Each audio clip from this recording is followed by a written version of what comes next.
मध्य प्रदेश में विधानसभा चुनाव की हलचल तेज है। इसी बीच 5 दिन में ही विधानसभा चुनाव के लिए प्रत्याशियों के नामों की घोषणा कर कांग्रेस ने सबसे बड़ा काम निपटाकर भाजपा को पीछे छोड़ दिया है।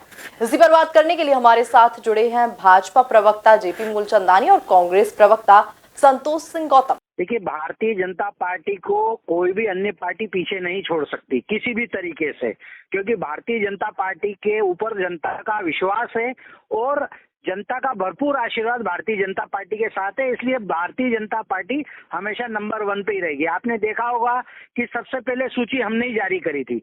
पहले नंबर की सूची हमने जारी करी, दूसरे नंबर की करी, तीसरे नंबर की करी। उसके बाद कांग्रेस ने घबराहट में जो सूची जारी करी, उसके बाद आपने देखा कि मैदान में क्या इनका हश्र हुआ, जो इनके ही नेता इनका ही विरोध करना चालू कर दिए थे। अब चूंकि इनके पास प्रत्याशियों की कमी है, इनके पास नेताओं की स्थिति जो है वो स्वार्थी नेता सब हैं और जो जनता की सेवा नहीं कर पाते हैं, केवल चुनाव के समय सक्रिय हो जाते हैं और चुनाव हारने के बाद वो अपने अपने घर की ओर पलायन कर लेते हैं। तो मुझे लगता है कि भारतीय जनता पार्टी ने अपने शीर्षस्थ नेतृत्व ने हमारे सर्वे के आधार पर, कार्यकर्ताओं की मंशा के आधार पर और जनता के बीच में जो प्रिय चेहरे हैं उनकी सूची सारी जारी कर दी है। अब जो बची हुई सूची है वो भी मुझे लगता है कि बहुत जल्दी जारी हो जाएगी। हमारी जो केंद्रीय नेतृत्व है, केंद्रीय चुनाव समिति है, वो पूरा तय करके इन सब के आधार पर जल्दी आखिरी सूची भी जारी करने जा रही है।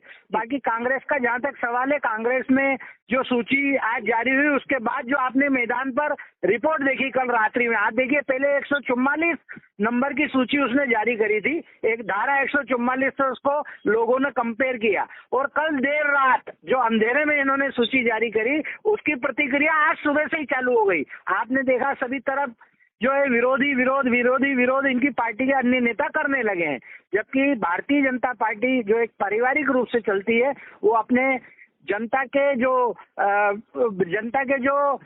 पसंद के उम्मीदवार है वो विचार करके सर्वे के आधार पर कार्यकर्ताओं की मंशा के अनुसार पूरी सोच समझ के करती है और इस प्रकार की हमारे यहाँ कोई भी माहौल नहीं बनता है, क्योंकि जनता में हमने विकास का काम किया है।